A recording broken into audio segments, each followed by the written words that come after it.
মায়ের ডাকে সাড়া না দিয়ে কি পারি, থেকে গেলে পায়ের ছাপ ফিরবো বাড়ি। বাঘা যতীন শুধু ছবি নয়, ছবির অনেক ঊর্ধ্বে আমাদের সকলের জন্য, স্পেশালি মিউজিক টিমের জন্য তো বটেই।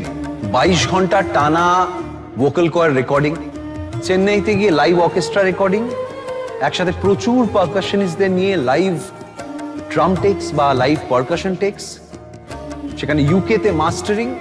কি করা হয়নি এই ছবিতে। সাজে মেলা এই যে আবেগ খেলা, কে বাজাও রাগ দেশবাসী। আসবো ফিরে আজ আসি, আসবো ফিরে। বাঘা যতীন ফিরছে সিনেমার পর্দা থেকে এবার টিভির পর্দায়। এক বিপ্লবী সংগ্রামীর রুদ্ধশ্বাস জীবন কাহিনী।